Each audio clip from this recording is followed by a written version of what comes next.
In the chat box, can you tell me what would be the skeletal muscle? What would be the meaning of red skeletal muscle and white skeletal muscle? So I introduced a concept to you. Now in the chat box, please all of y'all write down what do they mean. So I have written something on the screen in blue and then I'm writing it in. So based on something written in blue, why are they called red and white?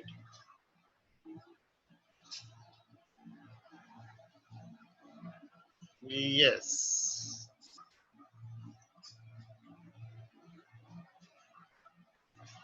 No, not red because carries blood. Skeletal muscle and white, red and white, both skeletal muscles will have blood in them. There will be large amount of myoglobin in skeletal muscle and there will be less myoglobin in white skeletal muscle. In red skeletal muscle, there will be a lot of myoglobin. In white skeletal muscle, there is less myoglobin. Hence, we can say,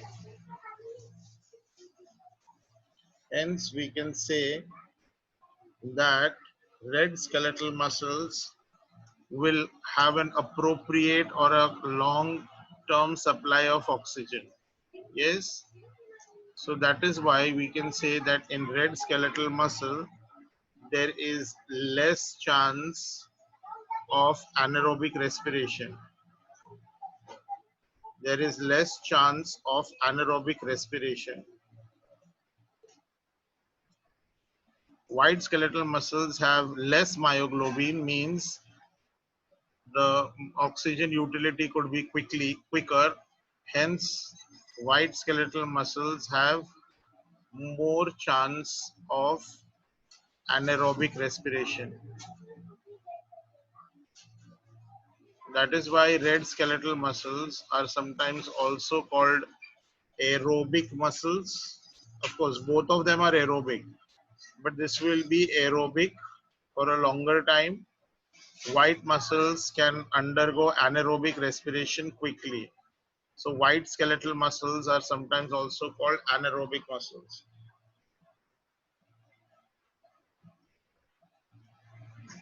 Okay.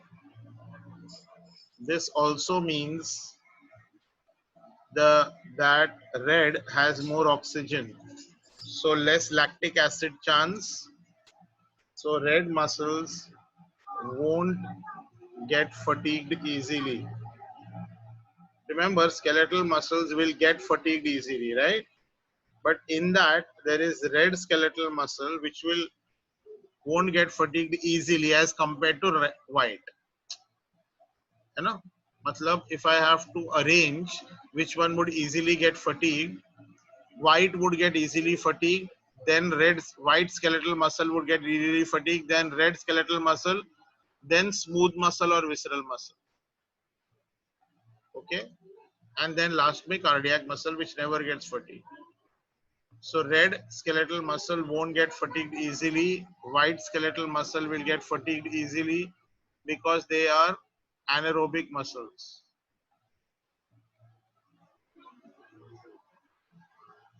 Now white muscles have less myoglobin.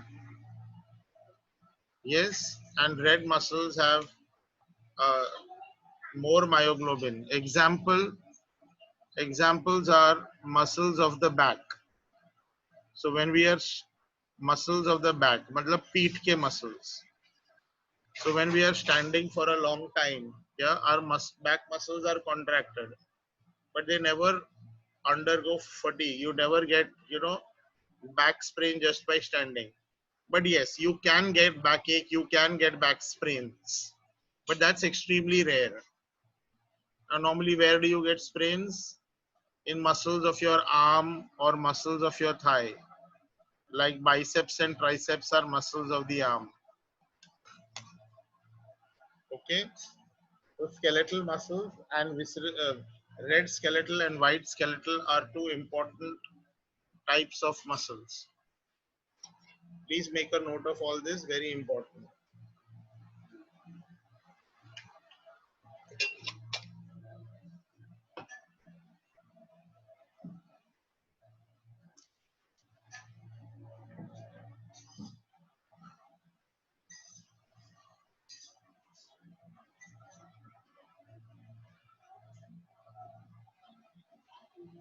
Then we come to smooth muscles. Now, smooth muscle fiber and skeletal muscle fiber may, you have to understand that smooth muscle fibers are like this, pointed at both ends. There's a nucleus here.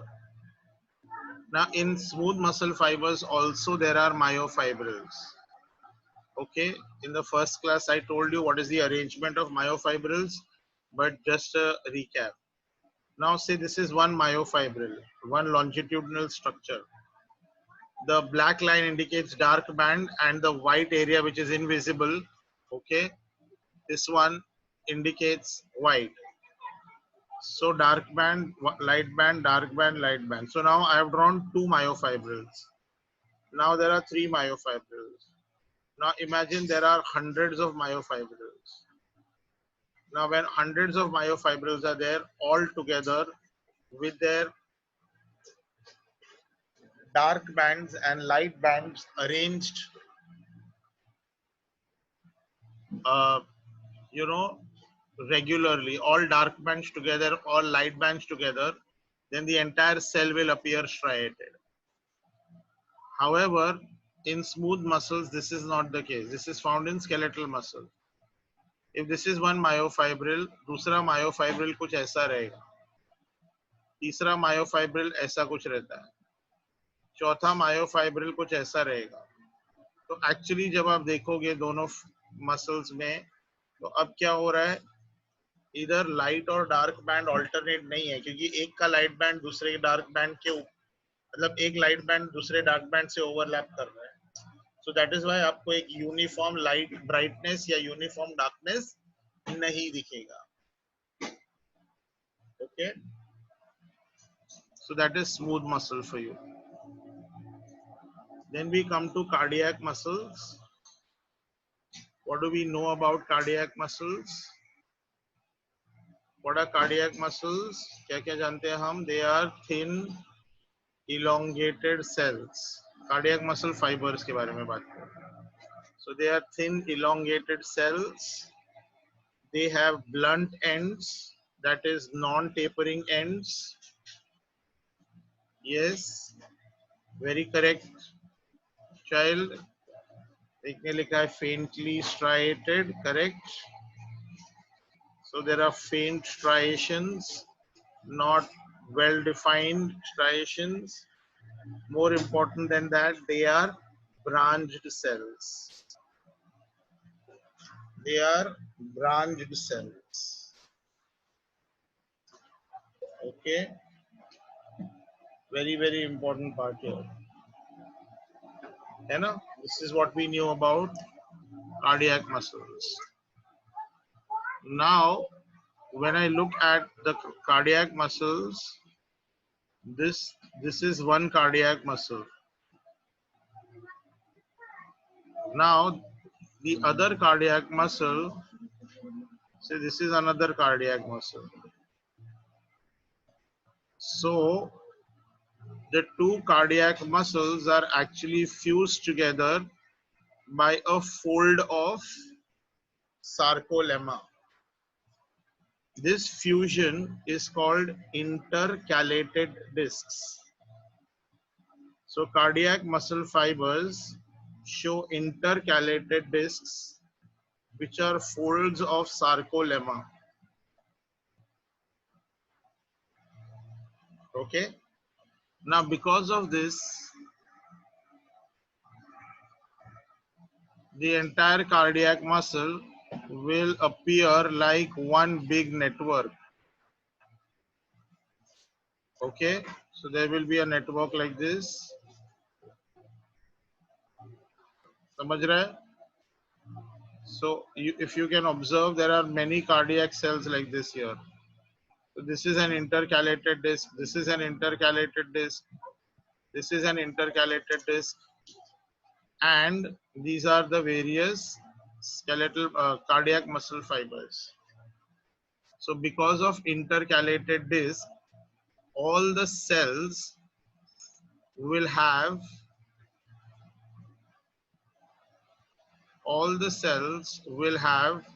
a connection amongst themselves. Okay, so just creating some space for writing my other point.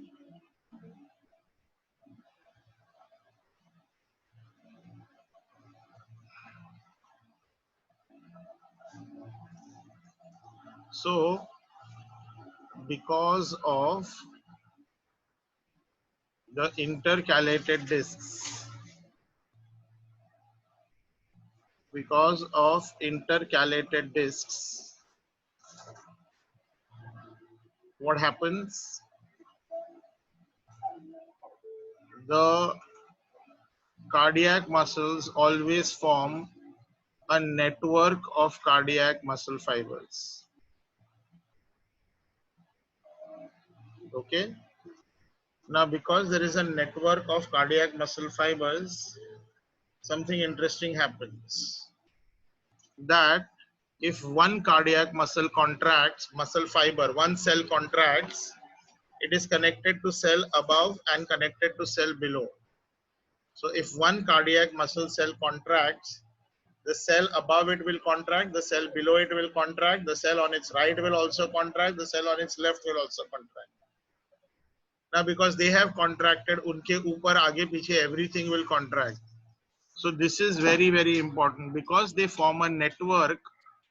Yes, all cardiac muscles or all cardiac muscle fibers in the network will contract together.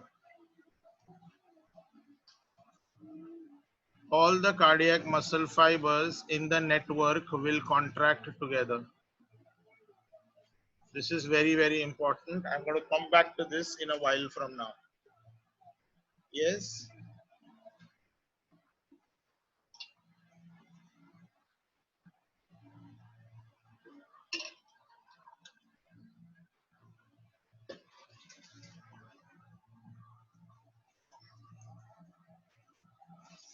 Next,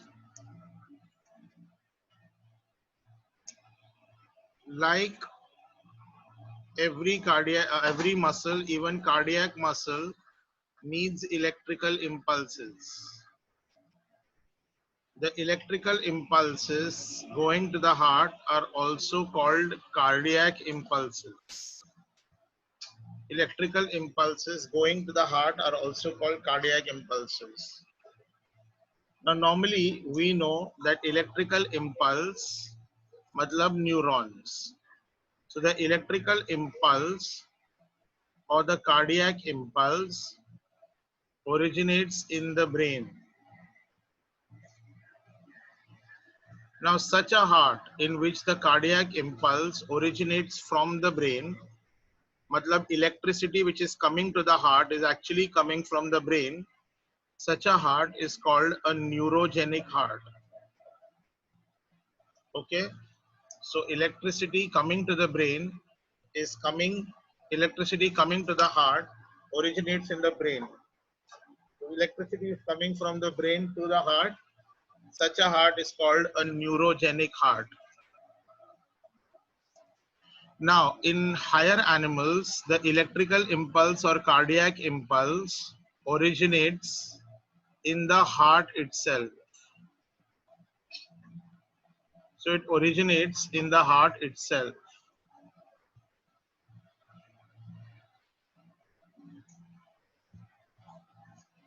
So here what happens? Some muscles of the heart, some cardiac muscles are modified,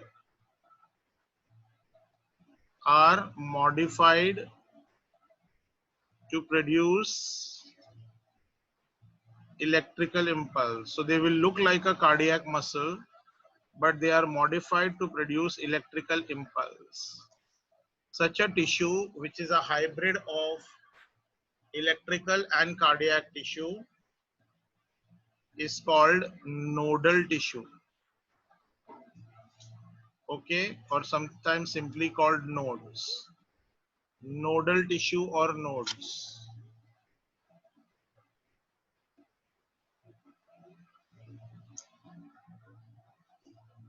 Such a heart is called a myogenic heart. Myo means muscle, genic matlab generated. So if the electrical impulse is generated in the heart, it is called myogenic. If the electrical impulse, that is a cardiac impulse, is generated in the brain, it's called a neurogenic heart. So there is neurogenic heart and then there is myogenic heart. Now neurogenic heart is found in invertebrates. Because heart and brain are at two different places, there would be nerves which will be carrying it. So agar suppose if this is the heart, okay, if this is the brain, so say brain is at one place, heart is at the other. Now electricity is going.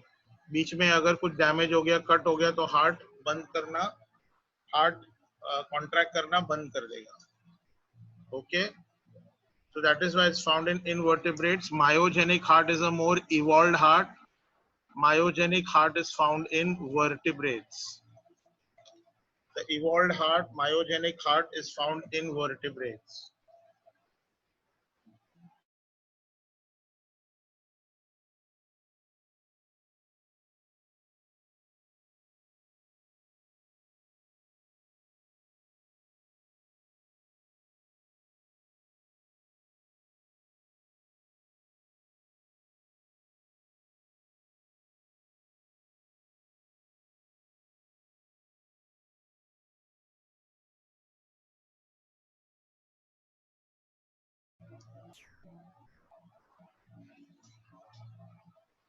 All right.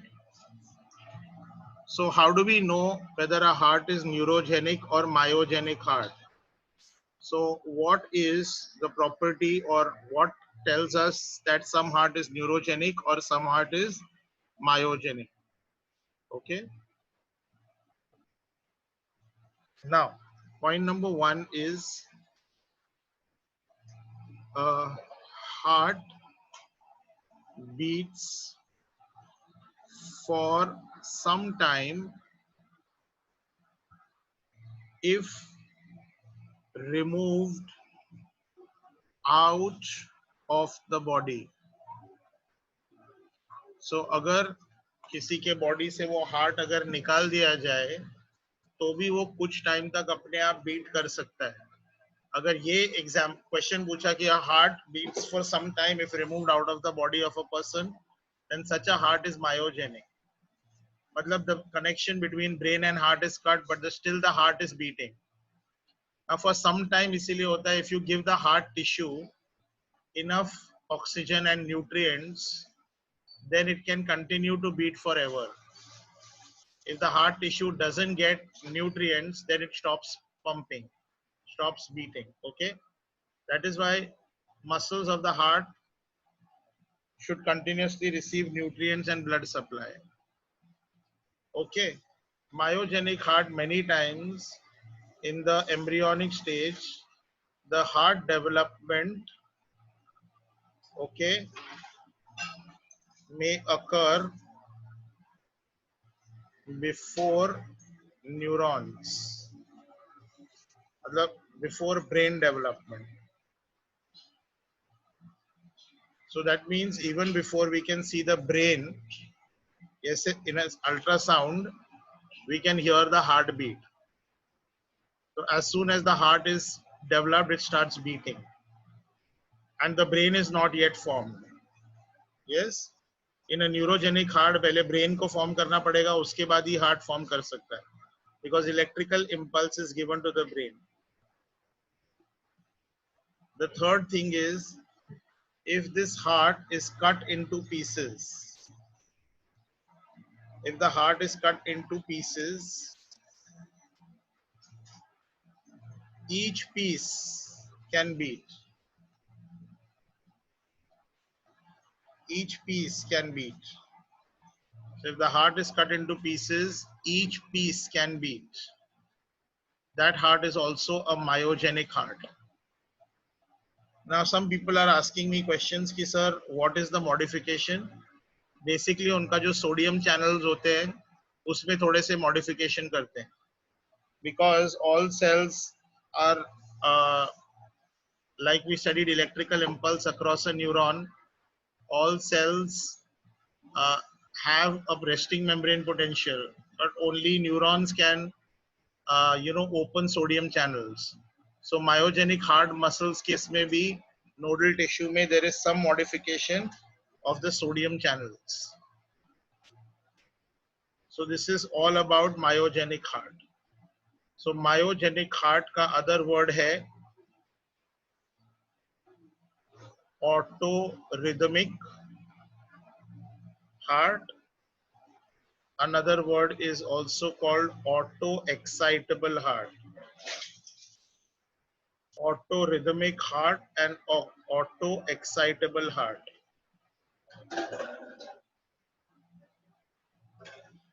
Now, some people have written a query ki sir, if heart is cut into pieces, some pieces should beat. Yes, the nodal tissue is spread throughout the heart. Yeah. So practically there is some nodal tissue in associated with the heart at some place. Yeah. More about it when we do circulation.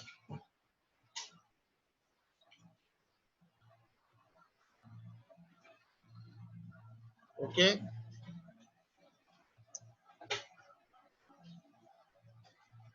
Now,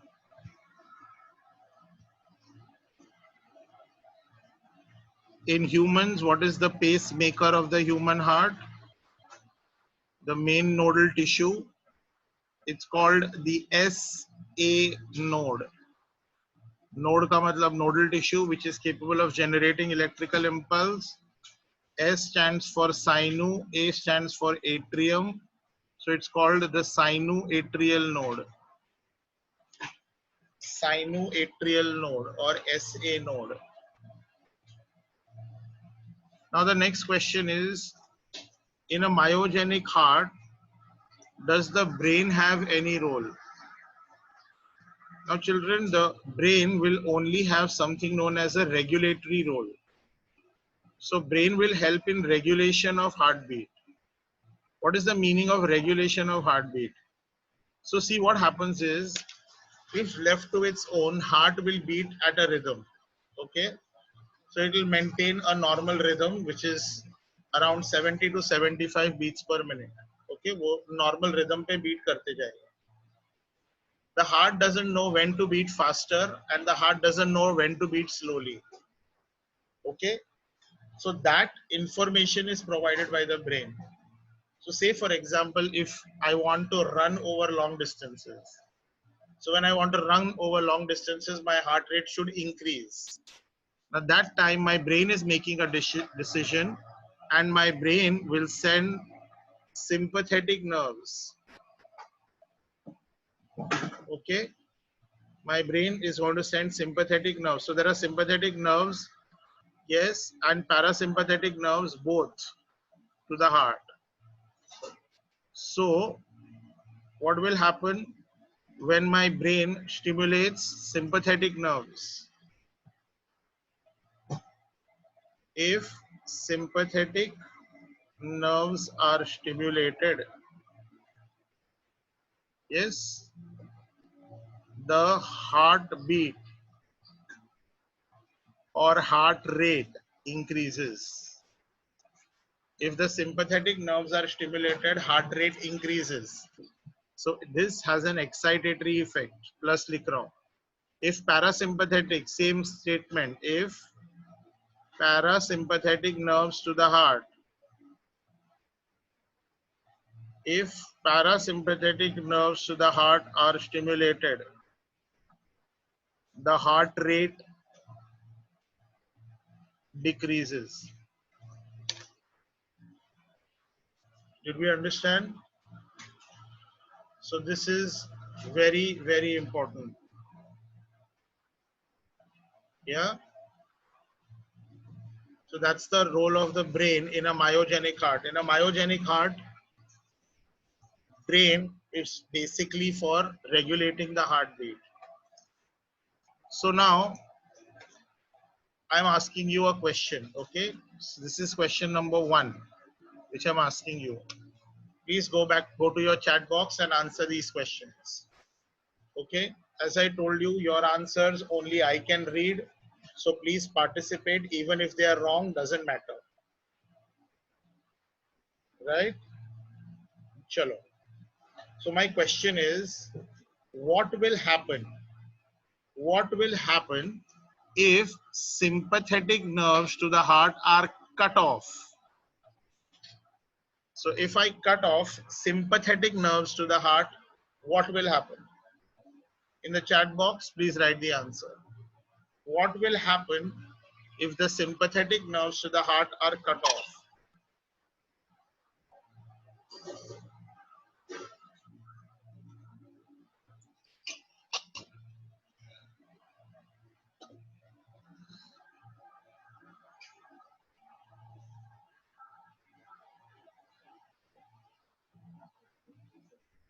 So I've got two responses. Akhilesh, we are doing.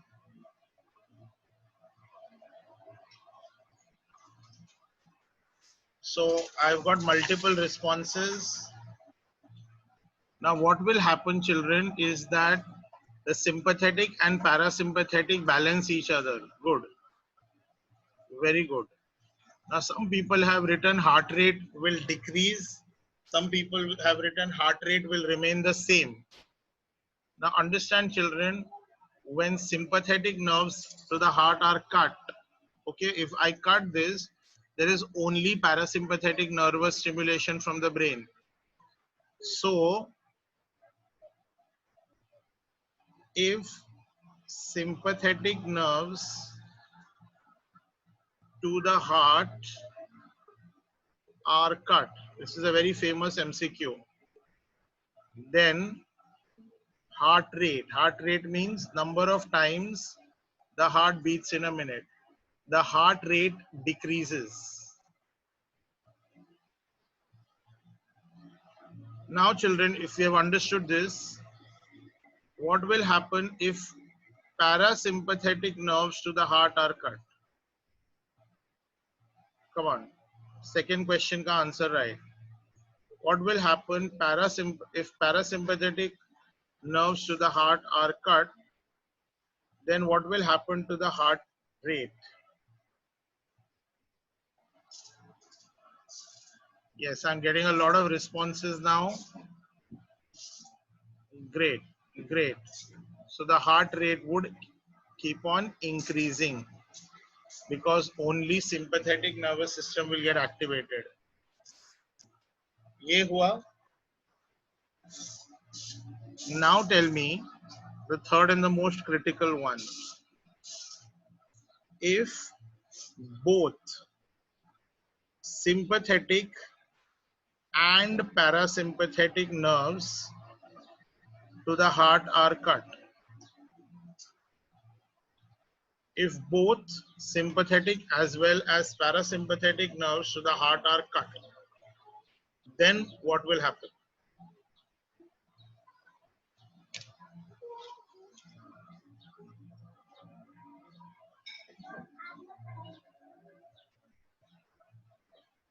So if I cut sympathetic nerves also and I cut parasympathetic nerves also.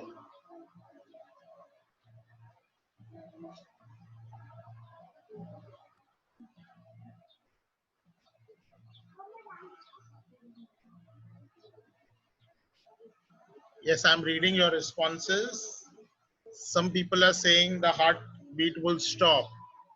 Some people are saying the heart rate will become constant. One interesting response is no change even if we do strenuous activity. Okay. Now, heartbeat will not stop because we have studied that heart is myogenic. So heartbeat doesn't stop. The heart is myogenic. Heart will not stop. Okay. If both sympathetic and parasympathetic nerves to the heart are cut, what will happen? Heart will continue to beat at a normal rate. And what is that normal rate? around 70 to 75 beats per minute. But heart rate won't increase or decrease as per the situation. Heart rate won't increase or decrease as per the situation. Okay. So if I cut the sympathetic nerves to the heart, brain can only communicate by parasympathetic activity. So if I cut sympathetic nerves, the parasympathetic activity will always become more. So the heart rate will be less than 70 to 75 per minute, because parasympathetic activity cannot be balanced by sympathetic activity. Similarly, if I cut parasympathetic, then the heart only has sympathetic activity. So heart rate will keep on increasing beyond 70 to 75, because parasympathetic nerves are no longer there to balance it. But if both of them are cut, the brain is not sending excitatory or inhibitory signals. Okay, they are not sending excitatory or inhibitory signals. So whatever rhythm SA node maintains, the heart will continue to beat at that level only. But because there is no sympathetic, no parasympathetic, what will happen is the heart rate won't increase or decrease as per the situation.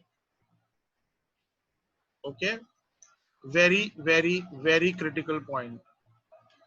Also, one thing that we need to know is, for sympathetic nerves, the chief neurotransmitter is adrenaline. And for parasympathetic nerves, the chief neurotransmitter is acetylcholine. So the same effects will also be produced by adrenaline and acetylcholine. If adrenaline is given to the heart rate will increase. If acetylcholine is given to the heart rate will decrease. Also, out of all the cranial nerves, there is one important cranial nerve which reaches the heart. Okay, and that cranial nerve is called the vagus nerve. Vagus nerve is the 10th cranial nerve. Okay, so it comes directly from the brain and it has parasympathetic activity. So these three things have the same effect. Okay, in the MCQs, you should be careful. Vagus nerve or parasympathetic nerve or acetylcholine will have the same effect on the heart. Similarly, sympathetic nerve and adrenaline will have the same effect on the heart, which is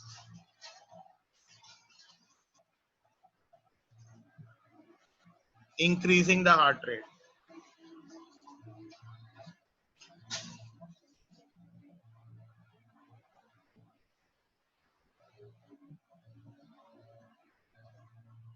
So somebody has posed a question, sir, is this a speculation or was this confirmed? Now, I am only confirming things. If there is any speculation, I would have said that it is believed.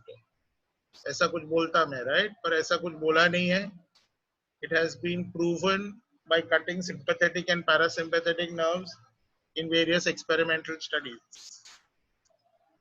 So this was all about cardiac muscle.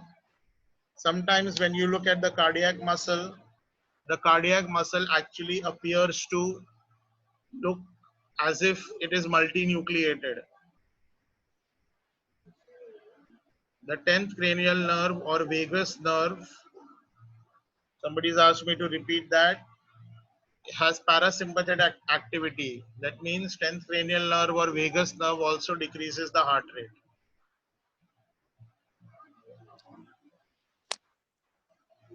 So the heart muscles, they form a network, and when they form a network, when we observe it under a microscope, this entire thing looks as if it's a multinucleated structure.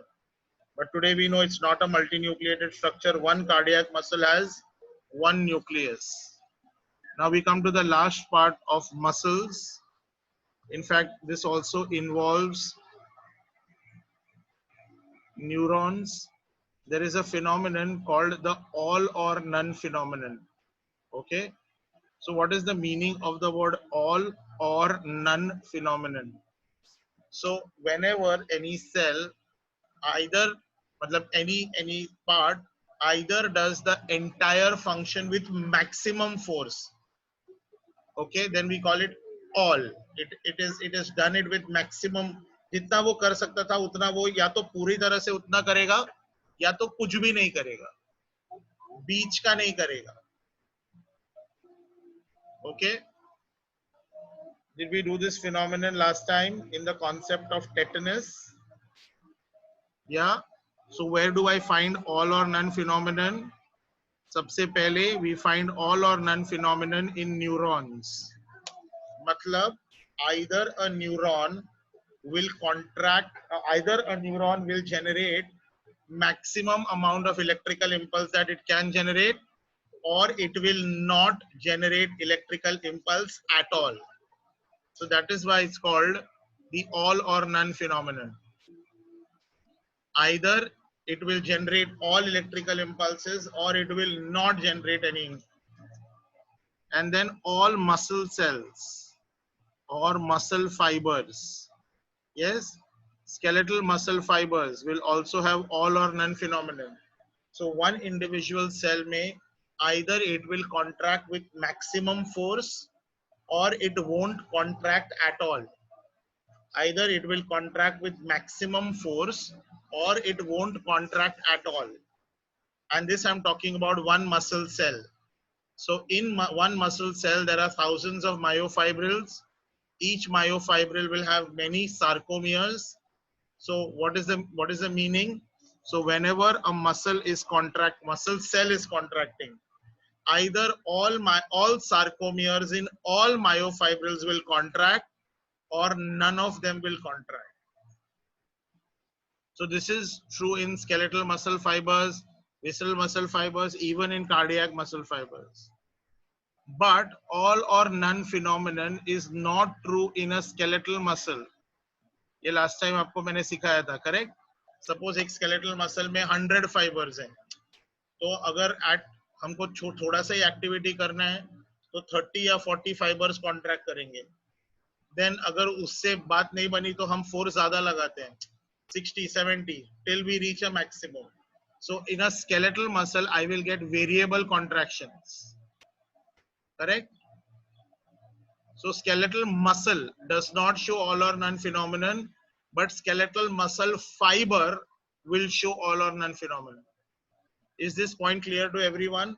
Skeletal muscle will not show all or none phenomenon, but skeletal muscle fiber will show all or none phenomenon. Clear with this? Next. The next important one is not only the cardiac muscle fibers, but I just taught you that all cardiac muscles are interconnected. So even the cardiac muscle shows all or none phenomenon. So you know what? In the heart, the entire atria forms one network. The ventricle completely forms one network. So the atria will contract. Atria are the upper chambers of the heart, also called auricle. So the entire atria will contract as one unit. तो ऐसा नहीं है कि one muscle in one atrium will contract. No, the right atrium and the left atrium, both of them will contract as one unit. Similarly, right ventricle, left ventricle, both of them will also contract as one unit. So wherever the units are the same, the entire cardiac muscle will contract. So this is important. Okay. So all or none phenomenon are shown by neurons. All or none phenomenon are shown by muscle fibers. All or none phenomenon is shown by cardiac muscles.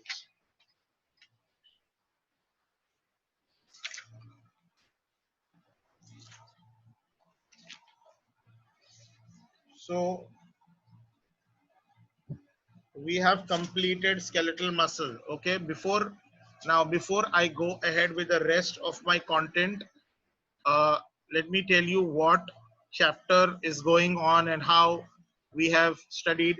So the name of the chapter in NCERT is Structural Organization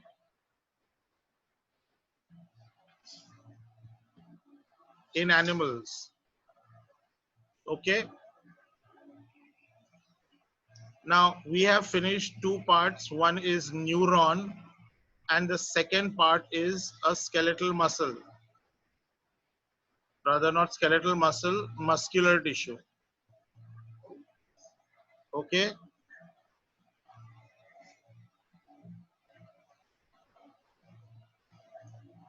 So now I want audience participation in, I want, you all to read. Yeah. So who wants to read from the screen? We will just read the NCRT. I'm just going to read the NCRT in, both of us are going to read in my presence. Okay. तो देखते हैं क्या क्या content पढ़ना है neuron के लिए और मसल के लिए. सो बिकॉज आपके सब कोड्स है, मुझे आपके नाम नहीं पता है. अगर आप वॉलंटियर करते हो पढ़ने के लिए तो अपना नाम लिखिए और ब्रैकेट में अपने सेंटर लिखिए. I am going to put something on the screen right now. You just have to do a reading and as you read I will be explaining things. ठीक है. तो मुझे पढ़ना और एक्सप्लेन नहीं करना है. I want some people to be involved in it. I need at least 5-6 volunteers. अगर आप वॉलंटियर कर रहे हो, आपका वीडियो ऑन नहीं होगा तो भी चलेगा, बट आपका ऑडियो ऑन होना चाहिए. Okay, Shamika Rane, I got your name. Shamika is one volunteer. Parangam is that the way I pronounce your name? I'm sorry if I have mispronounced.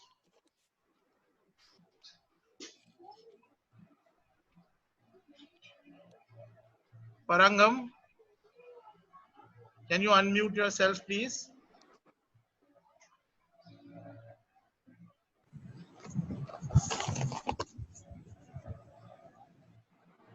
Yes, sir.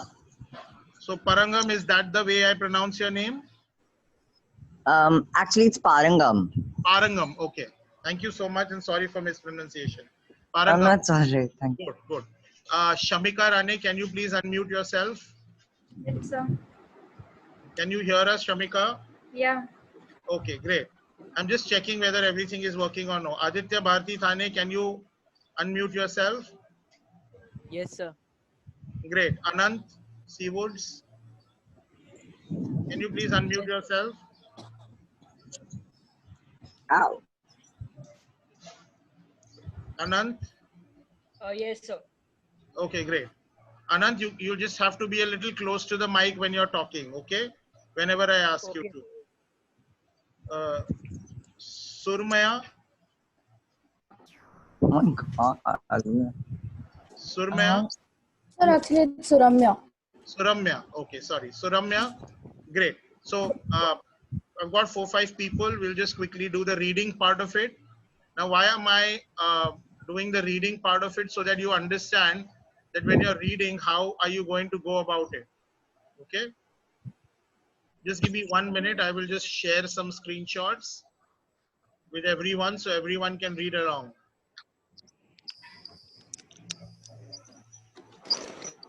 Please unmute yourself. I will tell you when to mute. Please mute yourself. I'll tell you when to unmute. All of y'all kids, please.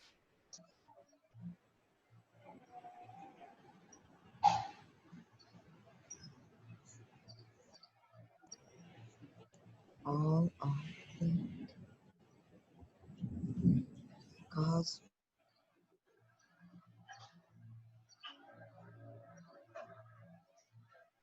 I'm just finding out the files. I will just let you know. Just give me a minute. Minute's time. That's it.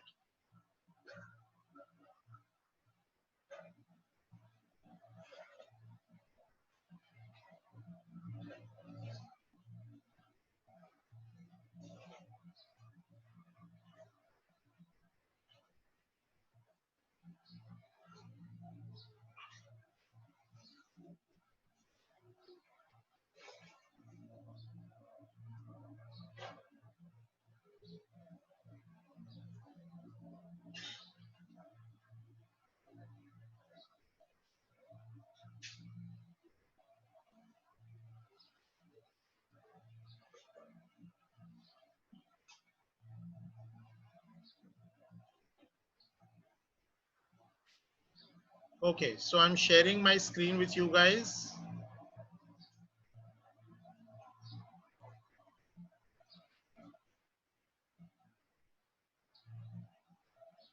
Can everyone see the NCERT textbook in front of them? In the chat box, just type yes. If you can see the NCERT book in front of you on the screen, just type yes. If you can't, type a no.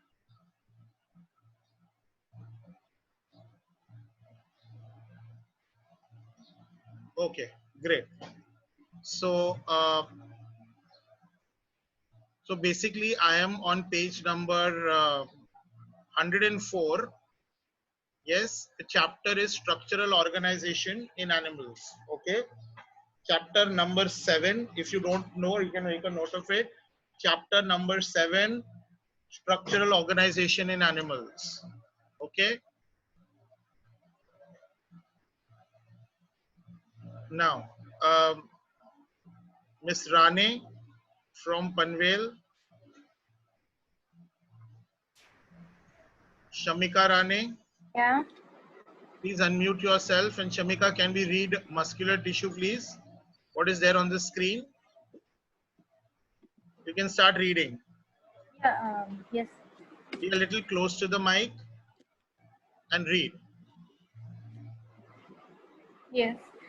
Muscle tissue. Each muscle is made up of many long cylindrical fibers arranged in a parallel array. These So, fibers. parallel arrays means parallel to each other. Okay. Yes. These fibers are composed of numerous fine fibrils called myofibrils. Yes. So if the tissue is muscular, if the cell is muscle fiber, then the proteins in them are called myofibrils. Yes. Muscle fiber contract, shorten in response to stimulation, then relax, lengthen, and return to their uncontracted state in a coordinated fashion. तो क्या बोलने की कोशिश कर रहे हैं कि muscle fibers will contract when they are stimulated by electricity, then relax, and that will be their uncontracted state. This will keep on happening in a coordinated manner. ठीक है ना? Now basically ये muscular tissue और structural organization है. देखते हैं कितना छोटा दिया है और मैंने क्या क्या आपको पढ़ा है. चलिए आगे बढ़िए please. Their action moves the body to adjust to the changes in environment and to maintain the position of various parts of the body. Yes. Continue. In general, muscles play an active role in all movements of body. Muscles are of three types: skeletal, smooth, and cardiac. Skeletal. So did I teach you that all muscles are responsible for movement, they are for movement and locomotion, and there are three types of muscles: skeletal, smooth, and cardiac. Yes, Samiksha, continue. Skeletal muscle tissue is closely attached to skeletal bones. In a typical muscle such as biceps, striated stripped skeletal muscle fibers Striated or striped. Yes. are bundled together in a parallel fashion. A sheath of tough connective tissue encloses several bundles of muscle fibers. Okay, can you tell me what is the connective tissue in the chat box now for everyone else? What is the sheath of tough connective tissue which encloses, ye wala, which encloses several bundles of muscle fibers? In the chat box, please write down. We have done that. Don't talk, just write it in the chat box.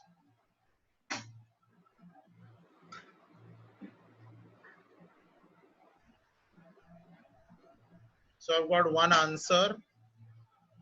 What about the others?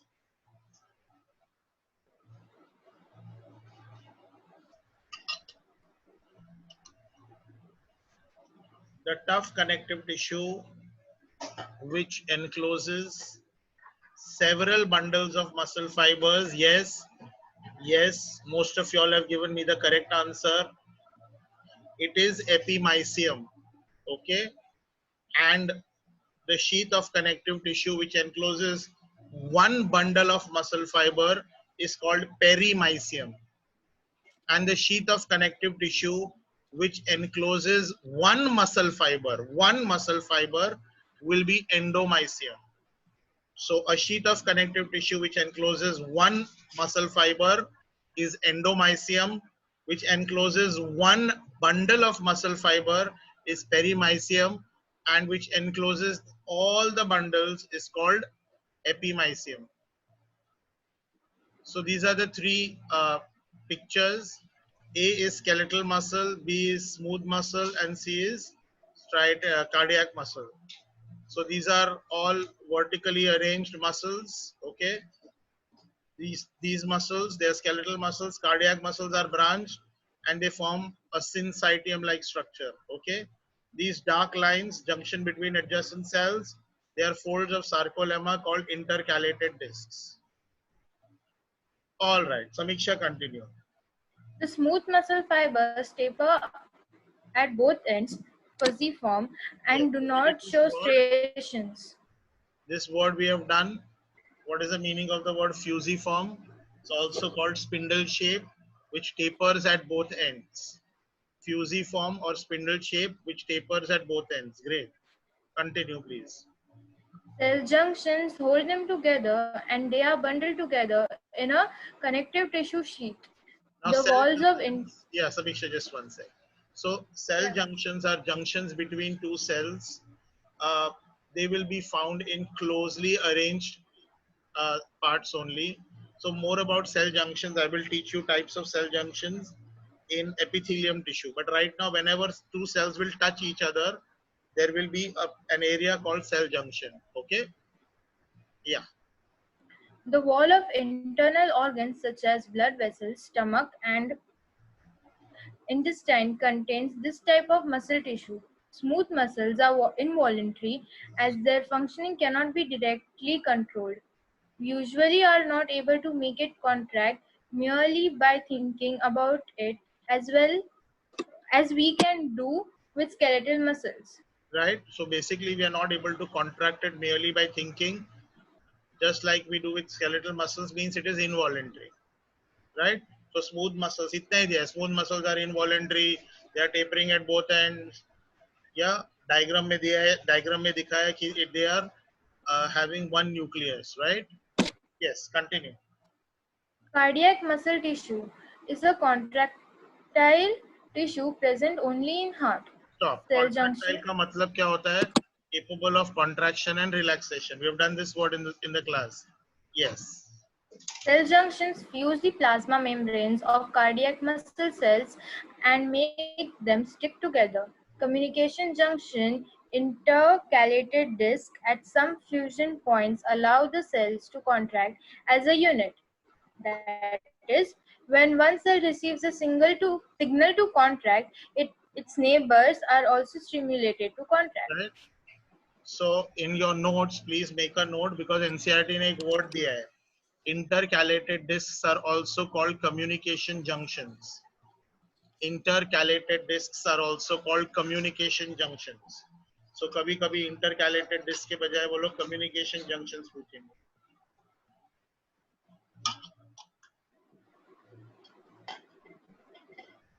Okay. So these dark lines are communication junctions or intercalated discs. They are folds of sarcolemma. Now, if you see in the chapter structural organization जो हम कर रहे हैं, muscle सिर्फ इतना ही दिया है, पर मैंने आपको बहुत सारे मसल्स पढ़ा दिए हैं और बहुत सारा डिटेल पढ़ा है. प्राइमरीली क्योंकि अभी ये सिर्फ 3 लाइन पढ़ाने के लिए मसल टिश्यू पढ़ाने का जरूरत नहीं था. Now, details of muscle is present in chapter number 20 called locomotion and movement. Okay. So जब आपके टेस्ट वगैरह आगे हम कंडक्ट करेंगे तो मैंने जितना पढ़ा है उसके ऊपर कंडक्ट करेंगे, राइट? एनसीईआरटी के लैंग्वेज को थोड़ा हमने सिंप्लीफाई करके डिटेल में किया हुआ है. सो मस्कुलर टिश्यू हमने पढ़ा स्ट्रक्चरल ऑर्गेनाइजेशन इन एनिमल्स एनसीईआरटी से, इतना ही दिया हुआ है. अब मूव ऑन करते हैं chapter 20 locomotion and movement. Yes, thank you समीक्षा. Yeah, the next person, who was the next person? Parangam.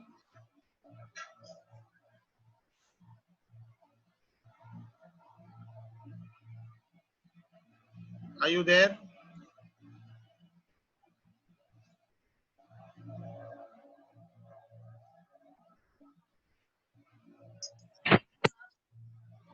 Yes, sir. Okay, beta, chalo. Now this is page number 303 of your NCERT text, and this is in a chapter called Locomotion and Movement, and in that discussion 20.2, that is muscle. Yeah. So here again things will come back again. Okay. So here we are going to look at certain points. Come on. Start reading, please.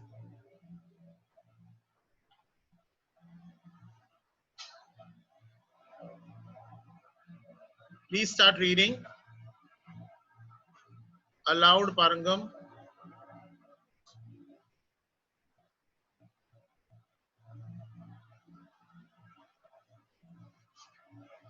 I think we are not able to hear you. Aditya Bharti, can you please unmute yourself and start reading? Yes, sir. Just be a little close to the mic, Aditya. Is it okay? Yeah. Now, muscle is a specialized tissue of mesodermal origin. About 40 to 50% of body weight of human adult is contributed by muscles. They have special properties like excitability, contractibility, extensibility, and elasticity. Aditya, you have to respond to me also, okay? So I told you stop because you'll have to read a couple of lines, and I just want to give a narration, yeah? So first sentence was muscle is a specialized tissue of mesodermal origin. We have done that. Now look at the second statement. About 40 to 50% of body weight of human adult is contributed by muscles, right? Now, in the chat box, can everyone tell me what is the most abundant tissue? There are 4 tissues that I taught you. Which is the most abundant tissue?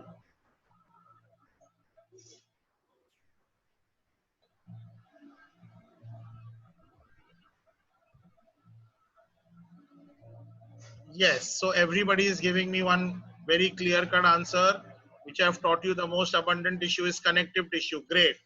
Now look at the percentage. About 40% of the body weight in humans is contributed by muscles. So that's a very, very, very important statement. Even though 40% of our body weight is by muscles, okay, still muscle is not the most abundant tissue. It simply means, children, that muscles are heavier and connective tissue is lighter, because this is in terms of body weight. So muscles are not most abundant, but you can say they are heaviest because their weight will be high. Did everyone understand this? So 40%, about 40% of the body weight of human adult is contributed by muscles. Okay? Aditya, continue from the next statement. They have special properties like excitability, contractility, extensibility, and elasticity. Muscles Okay, have been classified using excitability means electrical impulses, so they can receive electrical impulses. Contractility means they will contract and relax. Extensibility means they can stretch, and elasticity means they can come back to its original position. Now आगे आप physics में पढ़ोगे, elasticity doesn't mean you know मतलब to stretch. Elasticity means to come back to its original position. So a rubber band, if you see, is elastic. But अगर मैं आटा देखूंगा, आटा मतलब जो रोटी बनाने के लिए यूज होता है, अगर मैं उसको स्ट्रेच करूं, तो आटा will stretch more than rubber band. But atta doesn't come back to its original place. So atta is not elastic. A rubber band is elastic. Did everyone understand the concept? Elastic means capable of coming back to its original position. Capable of coming back to its original position. That is the meaning of the word elasticity here. Okay? Yes. Continue, Aditya. Muscles have been classified using different criteria, namely location, appearance, and nature of regulation of their activities. Based on their location, 3 types of muscles are identified: skeletal, visceral, and cardiac. Skeletal muscles are closely associated with the skeletal components of the body. They have a striped appearance under the microscope and hence are called striated muscles. As their activities are under the voluntary control of nervous system, they are known as voluntary muscles too. They often control changes of body postures.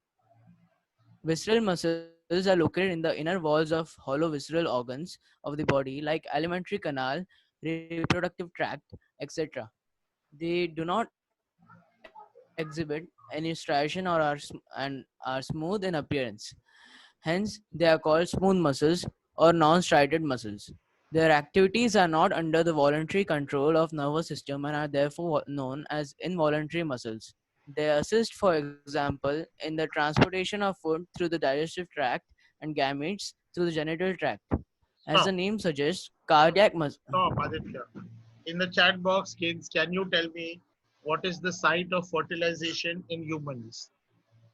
In humans, where does the male and female gamete meet? ये आना चाहिए, ये 10th का ही syllabus का पूछ रहा हूँ. Brilliant, brilliant, very good, very good. सबने ओविडक्ट और फैलोपियन ट्यूब लिखा है. सही, बहुत सही. Very good, very nice. So now oviduct or fallopian tube will also be made up of visceral muscles because they have to contract and push the egg forward. Okay, in humans or in most of the animals, sperm is motile and egg is non-motile. So egg also has to move into the fallopian tube. It will be moved by contraction. तो ये जो gametes through genital tract के बारे में बोल रहे हैं, वो egg के बारे में बात कर रहे हैं. ठीक है, चलो. Now just before we move forward, आप देख रहे हो कि अब इतना सब लिखा हुआ है, तो क्वेश्चंस नीट में क्या क्या पूछ सकते हैं. ओके, अब ये इतने ही पैराग्राफ में नीट में क्या क्या क्वेश्चन पूछ सकते हैं. Muscle is a specialised tissue derive from ectoderm, endoderm, mesoderm, any of these. पहले स्टेटमेंट पे क्वेश्चन आ गया, करेक्ट. दूसरा statement, about 42. So what percentage of body weight in human adult is contributed by muscles? So 40 to 50%. तीसरा, they have special properties. Which of the following is a special property? Which of the following? अब इसमें 4-5 है ना, तो ऐसा रहेगा. Which of the following is not a special property of muscle? So option A, excitability. Option B, contractility. Option C, extensibility. And option D में suppose plasticity रहता है, elasticity के वजह. Okay. Then fourth statement देखो, muscles have been classified using different criteria, namely location, appearance and nature of regulation of their activities. तो इसके ऊपर भी क्वेश्चन पूछ सकते हैं.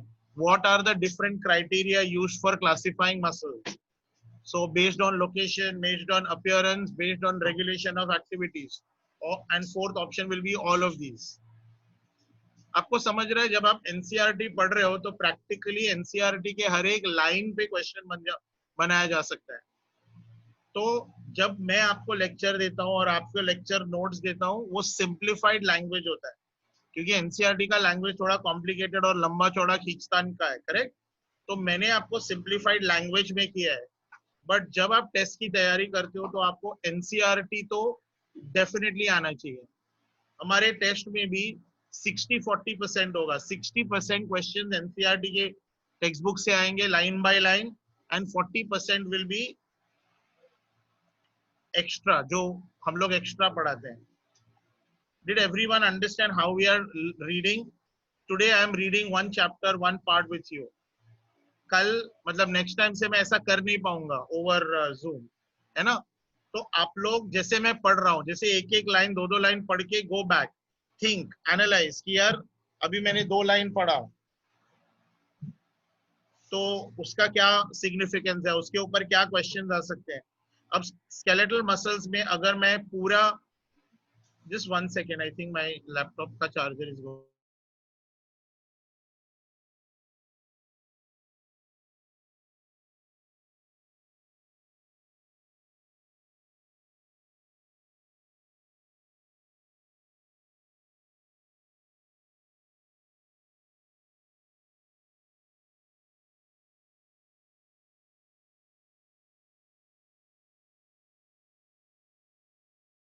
ओके बच्चे, सो यू ऑल अंडरस्टूड. अभी जैसे मैं स्केलेटल मसल ये पैराग्राफ पढ़ता हूँ, तो पैराग्राफ पढ़ने के बाद मतलब I am teaching you how to read NCERT actively. ठीक है, is everyone with me now? हाँ, तो अभी if I read this paragraph, इससे इंपॉर्टेंट क्या क्या पॉइंट्स है? Closely associated with skeletal components, मतलब attached to skeleton. They have striped appearance under microscope. They are voluntary control, correct? So 4 points क्या है? Attached to the skeleton, striated or striped, voluntary control and involved in locomotion activities and changes of body posture. तो ये points याद रखना है. Similarly, अगर मैं visceral muscles देखूं तो इस visceral muscles के paragraph में क्या है?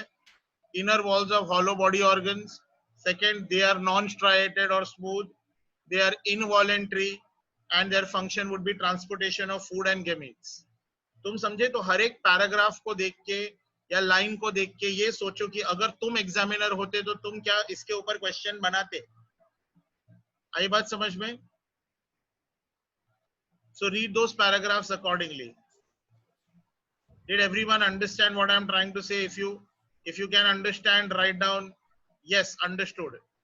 If you did not understand, write no.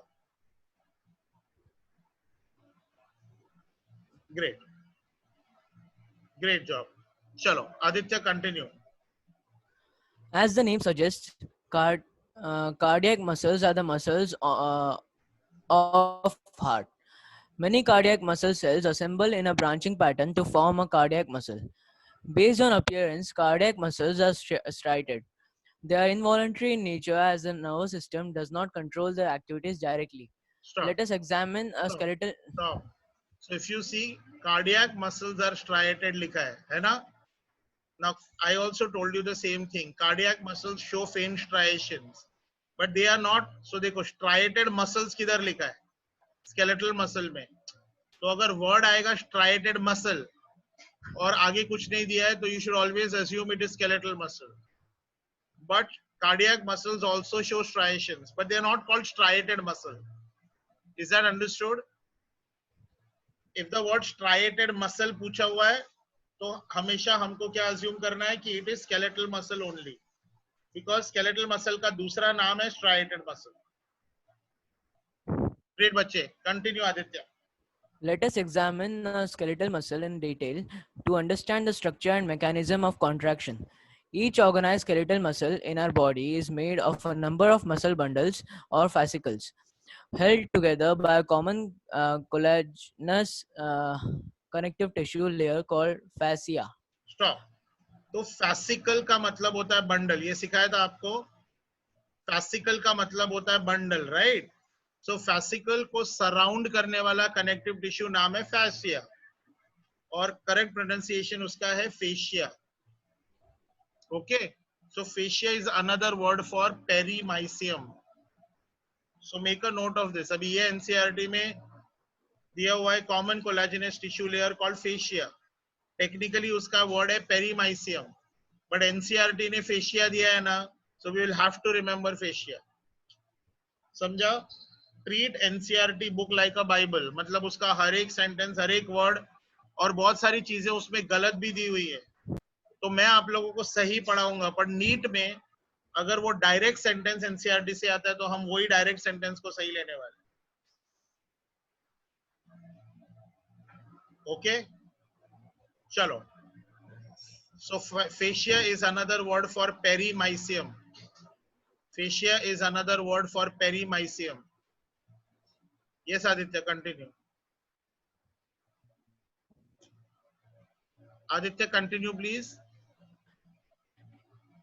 Each muscle bundle contains a number of muscle fibers. Bundle contains a number of muscle fibers. Hello? Yeah, continue. Each muscle bundle contains a number. Each muscle fiber is lined by plasma membrane called sarcoplasm.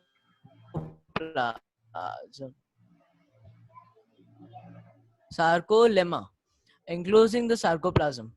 Muscle fiber is syncytium, as the sarcoplasm may contain syncytium, as sarcoplasm contains many nuclei. Stop. The endoplasmic Multinucleated structures are called sinocytic or syncytic. Remember?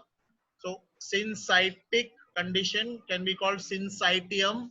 Sinocytic condition can also be called sinocytium. So muscle fiber, ये कौन सा muscle fiber का बात चल रहा है? यहाँ से start हुआ. Let us examine skeletal muscle.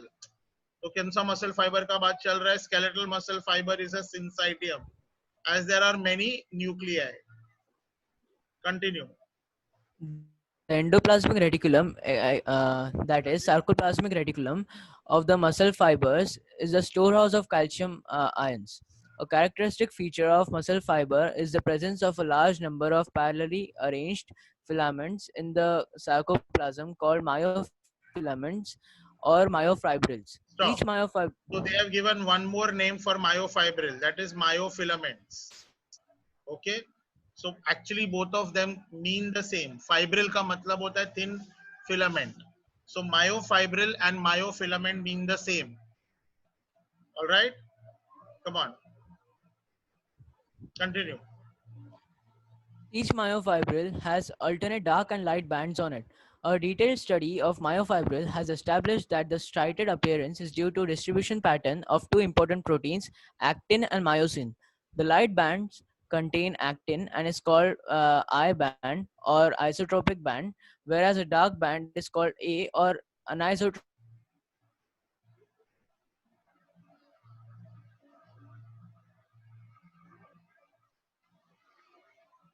I think we've lost the connection with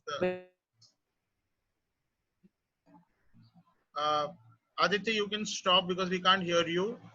Anant, Seawards Anant. And contains Aditya, you can stop. both the proteins are arranged as Aditya, you can stop. Thank you so much for participating. I want Anant from Seawood. Yes, I'm there. Yeah. Yeah. Anant, you will start reading from this point, the one which is highlighted in blue on your screen. The light band contains actin and is called I band or isotropic band, whereas the dark band called A or anisotropic band contains myosin. Both the proteins are Stop. So if you see, kids, हमने जो structure है और आगे इन्होंने भी same diagram दिया है. So dark band contains actin as well as myosin. That is why it is dark. Okay. तो अब यहाँ पे ना ये mistake है कि A band contains myosin. Actually, A band contains myosin as well as actin. Okay. तो बहुत सारे MCQ बुक हम जब solve करेंगे ना तो लिखते हैं dark band contains myosin, but ये factually incorrect है. Okay, देखो क्योंकि उन्होंने अभी इधर डायग्राम दिया है, ठीक है. ये देखो डायग्राम में A बैंड लिखा है ना. A बैंड यहाँ से यहाँ तक है.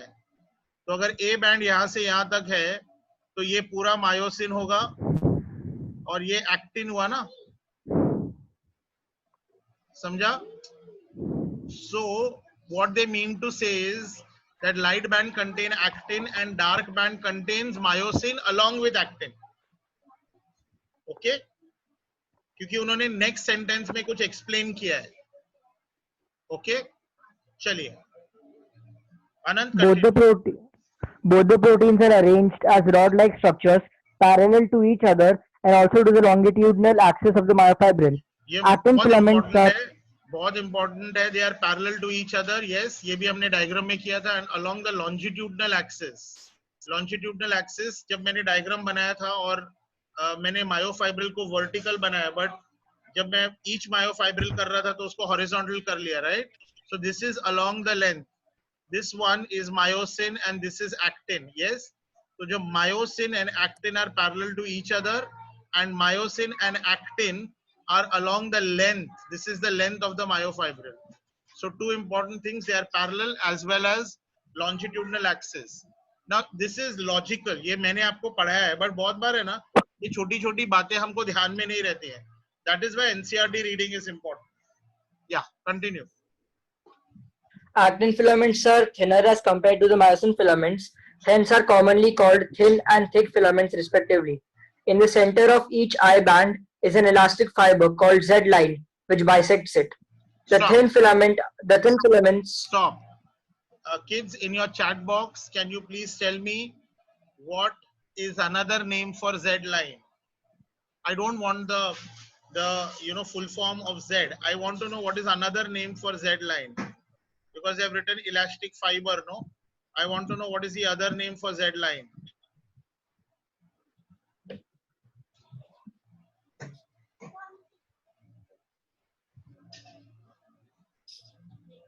I don't want the full form of Z line. I want to know what is the other word for Z line. Hint something membrane.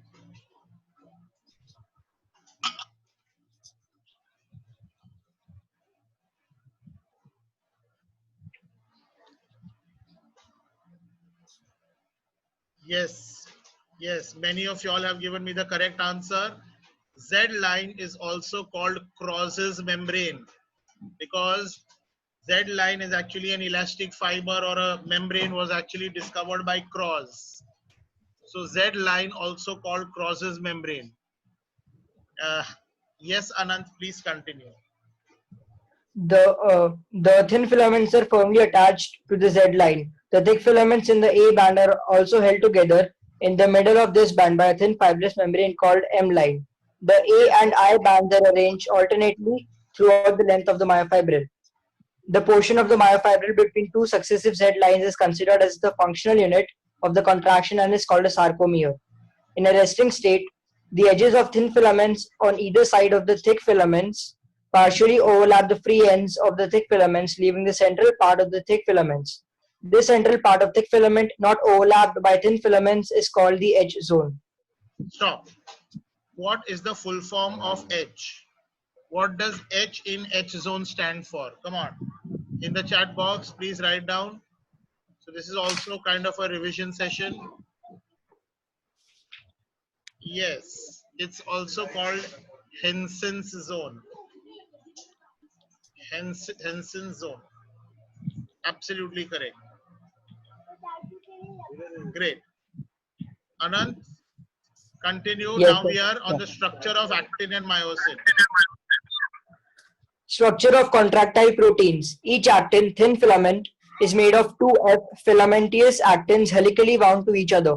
Each F actin is a polymer of monomeric G globular actins. Two Stop. filaments of another.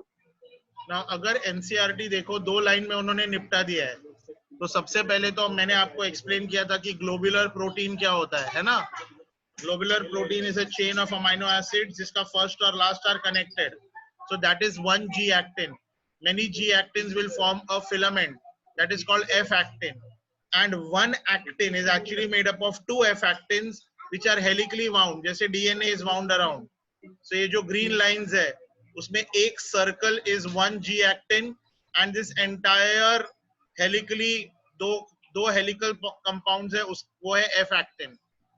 Okay, one circle is G actin, and this entire line of G actins is F actin. Yes, so this is very important. बहुत सारे बच्चे इसमें mistake करते हैं. One actin filament is made up of two F actins helically wound around each other, and each F actin is a polymer of many G actins. Yeah, continue please. Two filaments of another protein, tropomyosin, also run close to the F actins throughout its length. A complex protein, troponin, is distributed at regular intervals on the tropomyosin. In the resting state, a subunit of troponin masks the active binding sites for myosin on the actin filaments. Now see, Each myosin. stop. This is a mistake in NCERT. The tropomyosins are three: troponin T, troponin I, and troponin C. इसमें से कोई भी mask नहीं करता active sites. हमने जितने animations देखे उसमें what marks the active site of actin? It is the tropomyosin which marks the active site of actin. Okay, so this is a mistake and this is a unpardonable mistake. मतलब इसको हम ये नहीं बोल सकते कि ये mistake continue करेंगे. No, so this is absolutely incorrect. Okay, in resting state, a subunit of troponin के जगह it should be in resting state. Tropomyosin masks the active binding sites of myosin. Okay, chalo. Anand, continue please. Each myosin thick filament is also a polymerized protein. Many monomeric proteins called meromyosins constitute one thick filament. Each Stop. meromyosin is Stop. Now you have to tell me, children in the chat box, please tell me this. Tell me what is the monomer of actin and what is the monomer of myosin. Come on. Monomer of actin and monomer of myosin. एक ही sentence में लिख के please type करके paste करिए. What is the monomer of actin and monomer of myosin?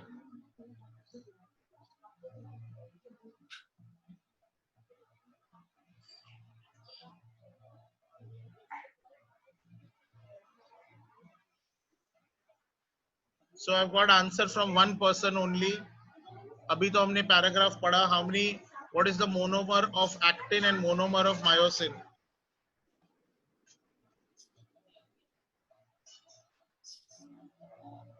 What about the rest? I've got answer only from one person.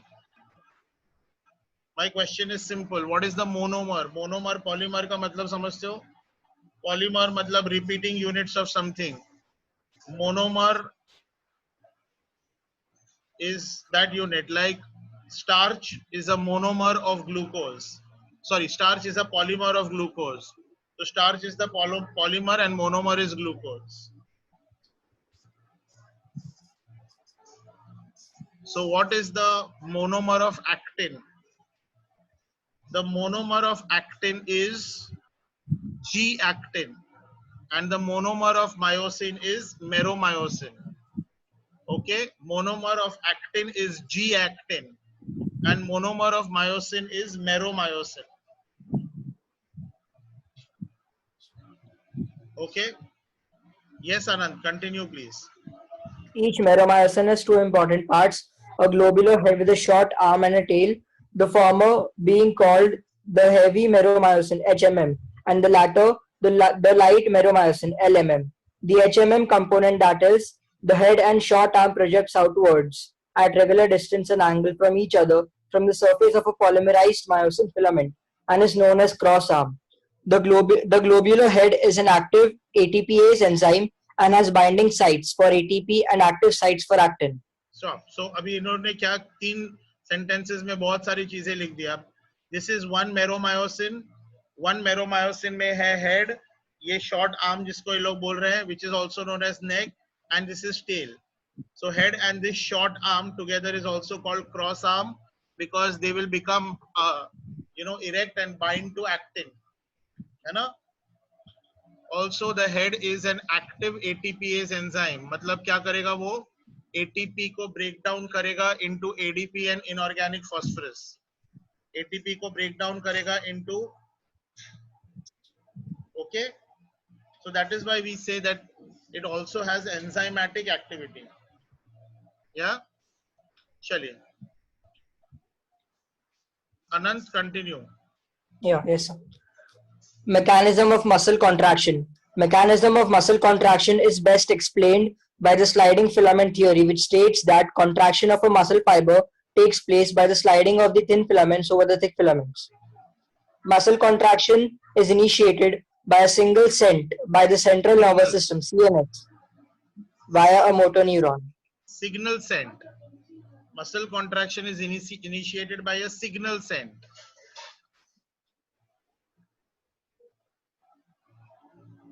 Yes, Anand. So should I read? Okay. Yeah, you A just motor said neuron. single. For signal, Anand, you said single. Okay, sir. Okay. Correct. What is signal? So reread that. Muscle contraction is initiated by a signal sent by the central nervous system via a motor neuron. A motor neuron, along with the muscle fibers connected to it, constitute a motor unit. The Stop. junction between So a motor unit in a muscle is what? अभी last time एक video दिखाया था जहाँ पे एक neuron दो तीन muscle fibres को कनेक्ट कर रहा था 2-3 एंड्स पे. So if there is one neuron, उसके जितने भी ब्रांचेस हैं वो जितने भी मसल फाइबर्स को कनेक्ट कर रहे हैं, तो वन मोटर न्यूरॉन के साथ muscle fibres is called one motor unit. Okay, mark it important.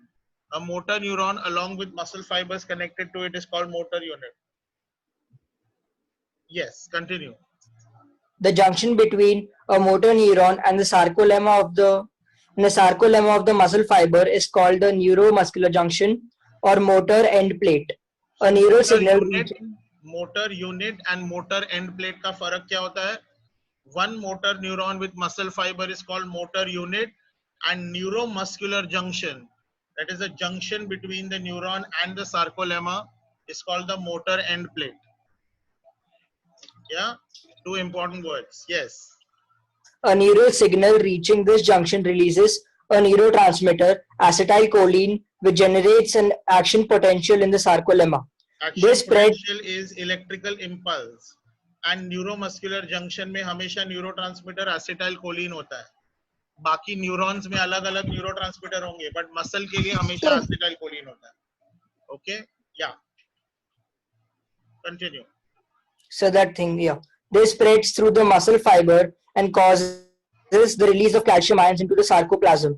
Increase in Ca2 plus level leads to the binding of calcium with a subunit of troponin on actin filaments and thereby remove the masking of active sites for myosin. Utilizing the energy from ATP hydrolysis, the myosin head now binds to the exposed active sites on actin to form a cross bridge. This. Yeah. So now there are four things given in the diagram here. It's a cyclic process. Let's see what happens. So start from here. Okay. Start from here. So the breaking of cross bridge. इसका मतलब क्या है? The cross bridge is not yet, the head is not yet bound to the active site. So ATP goes and binds here. Then what happens? The ATP is broken down into ADP and inorganic phosphorus in the second one. So here they are not bound, but the moment ATP goes here, energy is released in the second one. The head becomes erect. This head becomes erect and it will now bind. So this is a formation of a cross bridge. Then what will happen? This will turn. So it's called a power stroke. So see, look at the position of actin here, here and here. It's just on like this, right? But look at the position here. It has been pushed forward. You know? So because of this folding, it is pushed forward. When it is pushed forward, what will happen? ADP and inorganic phosphorus will be removed. All the energy is lost and now it will come back. When it comes back, again it will bind to ATP. So the sliding or rotation happens here. Once it binds it, it is called a power stroke. Yes?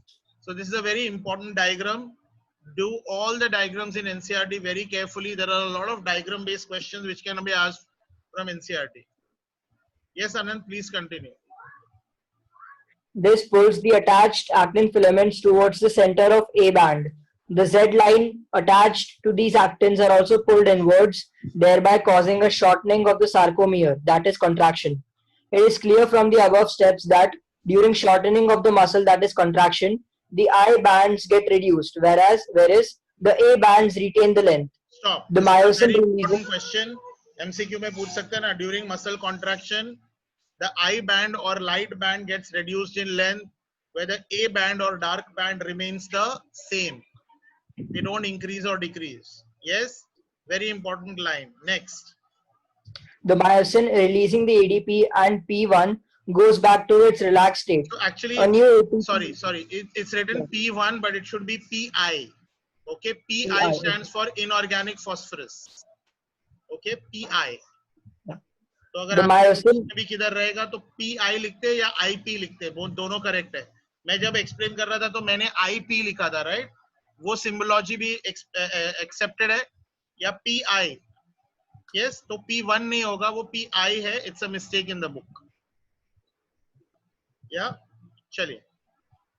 The myosin releasing the ADP and PI goes back to its relaxed state. A new ATP binds and the cross bridge is broken. The ATP is again hydrolyzed by the myosin head and the cycle of cross bridge formation. Continue. And breakage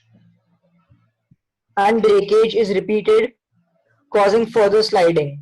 The process continues till the Ca2 plus ions are pumped back to the sarcoplasmic cistern resulting in the masking of actin filaments. Stop. This causes The endoplasmic reticulum, the folds or the small tubules present in endoplasmic reticulum, they are called cistern. Okay, so they return back to sarcoplasmic cisternae. Pronunciation multiple hai. Singular is cistern, plural is cisternae. Yeah, so cisternae will be the tubes of endoplasmic reticulum. Okay, so sarcoplasmic reticulum tubes. Okay, chaliye. This causes the return of Z lines back to their original position, that is relaxation. The reaction time of the fibers can vary in different muscles. Repeated activation of the muscles can lead to the accumulation of lactic acid due to anaerobic breakdown of glycogen in them, causing fatigue. Stop. Muscle contains a red colored Can you tell me in the chat box, kids, what is glycogen?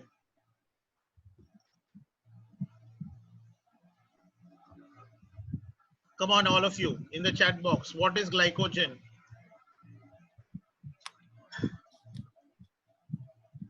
The word glycogen, what does it mean? You should know this.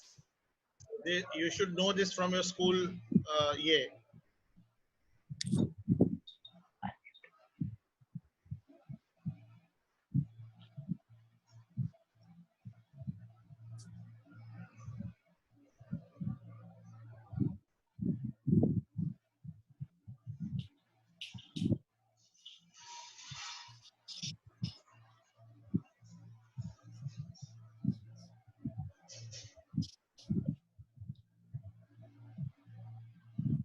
Yeah, so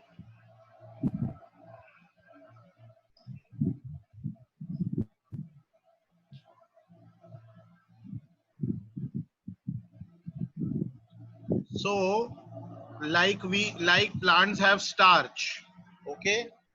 Like plants have starch, which is a polymer of glucose. In animals, the polymer of glucose is called glycogen, okay? And this glycogen is stored in our cells. So this is a storage form of glucose in animals, okay? That is why glycogen is sometimes also called animal starch. Glycogen is also sometimes called the animal starch. Yes, because like plants have starch, that's also a polymer of glucose. Animals have glycogen. Okay, now where is glycogen stored maximally in the body? It is found in small quantities in all our cells, but maximally it is found in number one, the liver. It's also found in small quantities in brain, and it is found in small quantities in muscle. So glycogen is found in three most important organs: liver, brain, and muscle. So when we eat excessive glucose, it is stored in the liver in the form of glycogen. And then suppose if we fast, so there are people who fast for 9 days, 10 days, both as a fasting karte. So when that fasting is happening, the glycogen is broken down into glucose and then it is given to the cells. So most of y'all gave me the correct answer, some did not. But basically glycogen is a storehouse of glucose. It is stored in the liver, brain and muscle. So ये बोलने की कोशिश कर रहा है कि repeated activation of muscle can lead to accumulation of lactic acid due to anaerobic breakdown of glycogen. Technically ये होना चाहिए था anaerobic breakdown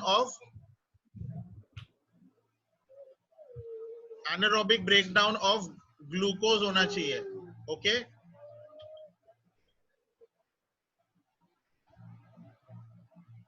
ठीक है? Because glycogen breaks down to produce glucose. Glucose undergoes anaerobic respiration to form lactic acid.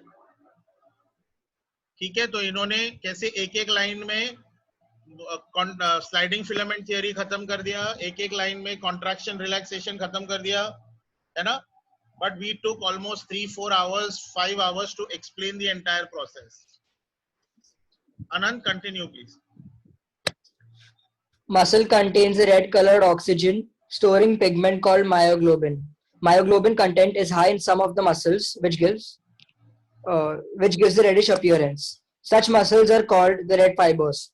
These muscles also contain plenty of mitochondria, which can utilize the large amount of oxygen stored in them for ATP production.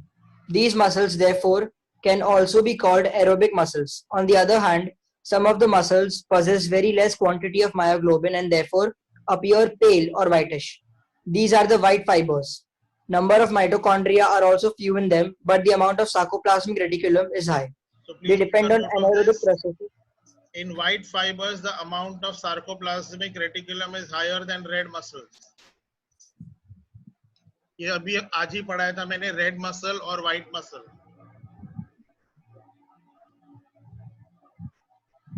So let's see in the diagram what they have given. So see, in the relaxed stage, they have given Z line, the zigzag line. These thin lines are actin, and this thick line in between is myosin. See, in a maximally contracted muscle, what is happening? The actin filaments are completely overlapped. है ना? So there is no Z line. But if you look at the myosin filaments, उसका length तो same रहता है. So हम अगर diagram दिया है तो हमको कैसे पता चलेगा कि ये रिलैक्स्ड है कि कॉन्ट्रैक्टेड है? अगर एच जोन दिखेगा तो वो रिलैक्स्ड है, और अगर एच जोन नहीं दिखेगा तो वो कॉन्ट्रैक्टेड मसल है. ठीक है? So muscle, if you want, please make a note of it.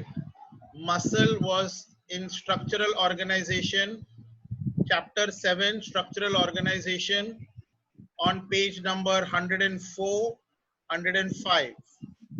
104, 105 में muscle tissue दिया हुआ है.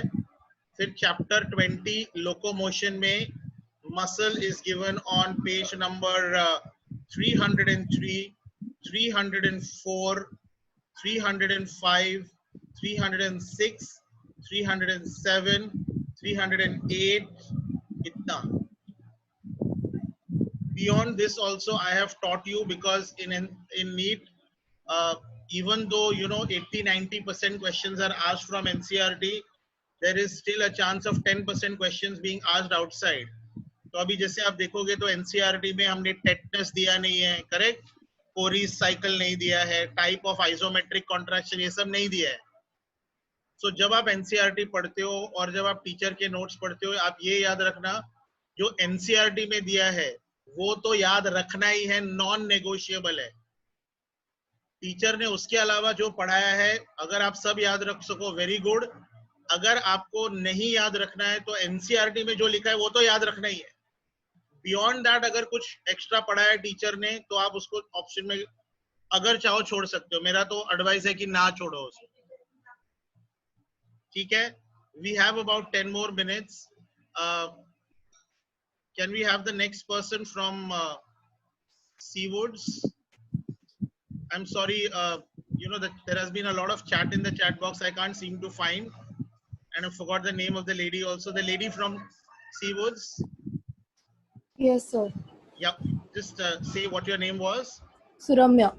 Suramya. Yes, Suramya. Come on. Now we are going to read neurons. Yeah. So chapter 7 again, neurons, neural tissue. We are on page number 105. Suramya, come on. Neural tissue. Neural tissue exerts the greatest control over the body's responsiveness to changing conditions. Neurons, the unit of neural system, are excitable cells. The neurological cell, which constitute the rest of the neural system, protect and support neurons. Neuroglia make up more than 1/2 of the volume of neural tissue in our body. Yes, Suramya, 1 second. Suramya, yeah. So now what are they saying? Neuroglia make up more than 1/2 the volume of neural tissue in the body. Okay, that means neuroglia will be more than neurons. है ना? I taught you that. Yes, continue please. When a neuron is suitably stimulated, an electrical disturbance is generated which swiftly travels along its plasma membrane. Arrival of the disturbance at the neuron's endings or output zone triggers events that may cause stimulation or inhibition of adjacent neurons and other cells. So that you are going to study in chapter 21. So if you see in structural organization, nervous tissue में इतना ही है, आधा सा paragraph है, ठीक है? Will not work it that way. So chapter 21, neural control and coordination. In that, from page number 316. Can everyone see the nervous? Yeah. Yes, Suramya, continue please. Neural system. The neural system of all animals is composed of highly specialized cells called neurons, which can detect, receive, and transmit different kinds of stimuli. Stop. What are the various different kinds of stimuli? In the chat box, please write down what are the various different types of stimuli. Give me any 3 or 4 types of stimuli. I've already taught you what stimuli is. Come on in the chat box, quickly type.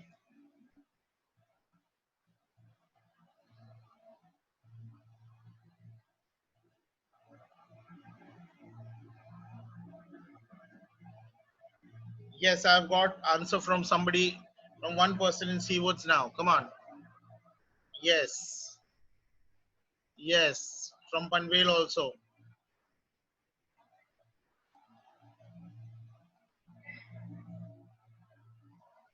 So light, heat, taste, sound, chemicals, all these are various examples of stimuli. Yes, dear, please continue. The neural organization is very simple in lower invertebrates. For example, in Hydra, it is composed of a network of neurons. The neural system is better organized in insects, where a brain is present along with a number of ganglia and neural tissue. The vertebrates have a more developed neural system. Okay, so in Hydra, you remember I told you that Hydra or coelenterate is the first part when nervous tissue develops. Yes. So there it is called the nerve net system. It is called the nerve net system. Yeah. So Hydra has apolar neurons, right? Somebody has pointed it out. Hydra has nerve net system. है ना? So Hydra has apolar neurons. It will just have a network of neurons, which is called the nerve net system. Then, come on, what is ganglia, children? I taught you this, ganglia. 2 words, ganglia and nuclei. What are ganglia and what are nuclei? Very good. Very good. Ganglia are collection of cytons in the peripheral nervous system and a collection of cytons in the central nervous system is called nuclei. So basically they have random collection of cytons. That is why they are called ganglia. Yeah? Yes, yeah, please continue. Human neural system. The human neural system is divided into 2 parts, the central neural system and the peripheral neural system. The CNS includes the brain. Now, the peripheral nervous system, so there should be a third one, which is called autonomic nervous system. Yeah, so what they have done is autonomic nervous system, they have taken as a branch of peripheral nervous system only. And that's correct because central nervous system gives branches to form peripheral nervous system and peripheral nervous system gives branches to form autonomic nervous system. I'll explain this in a while as we are reading the paragraph. Okay. Yeah, continue please. The CNS includes the brain and the spinal cord and is the site of information processing and control. The PNS comprises of all the nerves of the body associated with the CNS, brain and spinal cord. The nerve fibers of the PNS are of 2 types, afferent fibers and efferent fibers. The Do you remember same? The brain tag same, sensory is afferent, motor is efferent. Sensory is afferent, motor is efferent. So afferent fibers are sensory, efferent fibers are motor. Let's see what they have given in the explanation. Yes, continue please. The afferent nerve fibers transmit impulses from tissues or organs to the CNS, and the efferent fibers transmit regulatory impulses from the CNS to the concerned peripheral tissues or organs. The PNS is divided into 2 divisions called somatic neural system and autonomic neural system. The somatic neural system relays impulses from the CNS to skeletal muscles, while the autonomic neural system transmits impulses from the CNS to the involuntary organs and smooth muscles of the body. The autonomic neural system is further classified into sympathetic neural system and parasympathetic neural system. Stop. So when I was discussing the muscles, I told you, right? Skeletal muscle is voluntary because it is directly supplied by peripheral nervous system, and visceral muscles and cardiac muscles are involuntary because they are provided by autonomic nervous system. तो ये क्या बोलने की कोशिश कर रहे हैं कि PNS supplies skeletal muscles also. तो जो skeletal muscles को भेजता है उसका नाम है somatic. Somatic means body. और उसका जो दूसरा ब्रांचेस है जो इंटरनल ऑर्गन्स को देता है वो है autonomic nervous system. Okay, this is what they want to mean, so which is correct. Okay, तो नाउ एनसीईआरटी का दूसरा क्लासिफिकेशन है, बट मेडिकल साइंसेस में we say there are three types of nervous system: central nervous system, peripheral nervous system and autonomic nervous system. NCERT बोलता है there is central nervous system and peripheral nervous system. Peripheral nervous system के दो branches है, somatic and autonomic. Somatic will be voluntary and autonomic will be involuntary. ठीक है? And autonomic nervous system has sympathetic and parasympathetic activity as well. All right. Please continue reading. Neuron is structural and functional unit of neural system. A neuron is a microscopic structure composed of three major parts, namely cell body, dendrites, and axon. The cell body contains cytoplasm with typical cell organelles and certain granular bodies called Nissel's granule. Short fibers which branch repeatedly and project out of the cell body also contain Nissel's granule and are called dendrites. Yeah, so हमने dendrons बोला था. I told you NCERT में the word dendrites has been given. Mostly you know what? Dendron के branches को dendrites बोलते हैं, but NCERT ने पूरे dendrons को ही dendrite बोला है, which is okay because different people have different ways of looking at it. Okay, so dendrites means dendrons according to NCERT. Yes. Continue, please. These fibers transmit impulses towards the cell body. The axon is a long fiber, the distal end of which is branched. Each branch. Distal end मतलब क्या था? Distal means away. So distal end is branch मतलब the part which is away from the body. Yes. Each branch terminates as a bulb-like structure called synaptic knob, which possesses synaptic vesicles containing chemicals called neurotransmitters. The axon transmit nerve impulses away from the cell body to a synapse or to a neuromuscular junction. Based on the number of axon and dendrites, the neurons are divided into three types. That is multipolar with one axon and two or more dendrites found in the cerebral cortex, bipolar with one axon and one dendrite found in the retina of eye, and unipolar, cell body with one axon only, found usually in the embryonic stage. There are two types of axons, namely myelinated and non-myelinated. The myelinated nerve fibers are enveloped within the Schwann cells, which form a myelin sheath around the axon. The gaps between two adjacent myelin sheaths are called nodes of Ranvier. Myelinated nerve fibers are found in spinal and cranial nerves. So that is peripheral nervous system. Okay. Now क्यों ये लोग ने ऐसा लिखा है पता है? क्योंकि यहाँ पे उन्होंने Schwann cell दिया है. Myelinated nerves are also found in the central nervous system, but their oligodendrocytes will release the myelin sheath. That's why हमने उसको detail में classify किया था. Yes.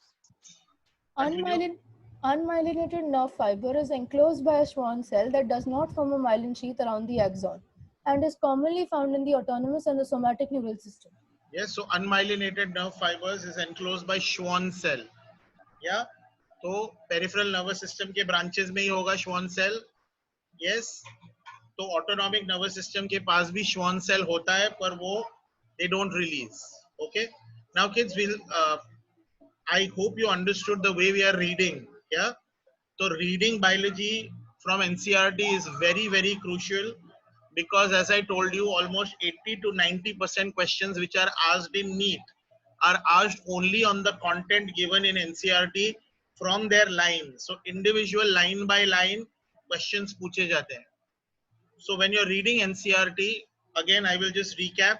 Thank you everyone who participated in reading. I hope next time when we do this kind of an activity, आप में से कुछ लोग और participate करेंगे. Okay, so we will just stop here just to give you a quick recap of how do we read NCERT. Point number one, when you read NCERT, remember that everything given in NCERT may not be correct. There might be factual errors. Number two, if you're reading an NCERT point, read it either 2-3 lines at a time or one small paragraph at a time. Don't just read the NCERT textbook, because when you read the NCERT textbook, when you're reading it लगेगा अरे हाँ ये तो बहुत simple है, अरे वो तो बहुत simple है, अरे वो ये. So read it actively. What is active reading? Imagine आपको मैंने बोला होता कि हर लाइन पे आप क्वेश्चन बनाओ, है ना.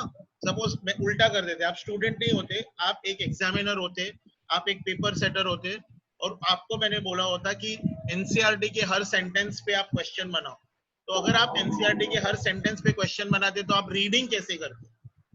तो वैसे रीड करके keep on underlining the important points. Whatever is given in NCERT, our reading, our understanding is based on that only. अभी मैंने पूरा जो लेक्चर लिया, अगर आप देखोगे सेल बॉडी, डेंड्रॉन, एक्सॉन, उसको सिंप्लीफाई करके सिंपल लैंग्वेज में एनसीईआरटी में बहुत सारे सेंटेंसेस को मिक्स करके एक लंबा सेंटेंस बनाया. We have broken it down systematically. हमने बहुत सारे important points पढ़े. ठीक है? Did everyone understand the process? ये हम बार बार नहीं कर पाएंगे, आज हमने थोड़ा टाइम स्पेंड किया इसके ऊपर, बट आई होप आपको समझ में आया कि कैसे हर 3-4 सेंटेंस के बाद मैं किसी को रोक रहा था. वो रोकना आपको अपने मेंटली भी रोकना पड़ेगा. रोक के go back, look at the paragraph. और जब ये खुल जाएगा, क्या बोलते हैं, what do you say, lockdown, और when you have physical NCERT books, बच्चे फिजिकल एनसीईआरटी बुक्स में ना, I will just zoom out, बहुत सारा स्पेस है ना, खाली है. ये जो ऐसा ना इतना ही लिखा हुआ है, इतना स्पेस खाली है ये area. So basically it is for making notes और इम्पोर्टेंट पॉइंट्स. तो जैसे ये पैराग्राफ मैंने तुमको सिखाया ना, वो पैराग्राफ से 4 इम्पोर्टेंट पॉइंट्स क्या थे, वैसे ये पैराग्राफ से 4 इम्पोर्टेंट पॉइंट्स इधर लिख दो, ये पैराग्राफ से 4 important points. So basically this part of your NCERT biology book should be pointers of NCERT, important points of NCERT. तो ताकि अगर आपको कोई चैप्टर प्रिपेयर करना है तो पूरा टेक्स्ट पढ़ने के बजाय ये जो एरिया में स्मॉल आपके वर्ड्स में लिखा हुआ प्रिसाइज स्टेप्स है वो आप पढ़ सको. Is that okay? So we have completed with the second tissue, that is muscular tissue. Muscular tissue also, I will send you the assignment. I'll give you about 7 days time to complete. I know it's right now you have a lot of time, you can complete it within a day or two, but still because we are beginning, अभी भी बहुत सारे लोग join कर रहे हैं. Muscular tissue का assignment के लिए भी मैं आपको 7 days दूंगा, ठीक है. सो मंडे इवनिंग तक I will put it on the group and you will get time till Saturday, okay? या Sunday morning मेरा लेक्चर शुरू होने से पहले. ठीक है बच्चों? We will stop here. In case if you have any queries, any issues, you can type it in the chat box, or else I think you have one more lecture after this.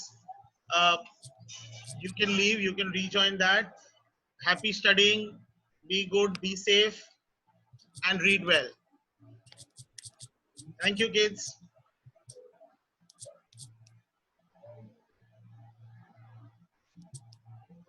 Bye-bye. Okay.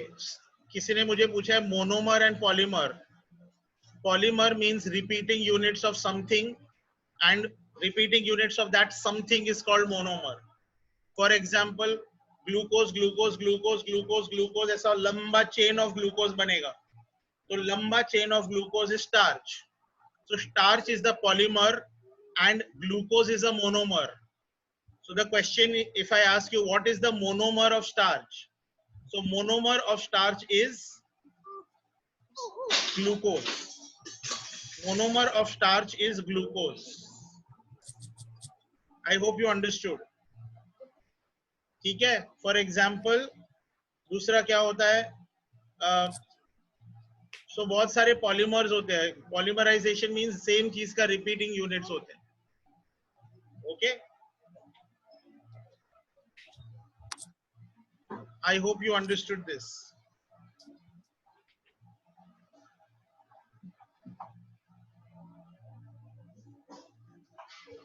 All right. Thank you very much. Let's conclude the meeting, conclude the lecture. God bless you.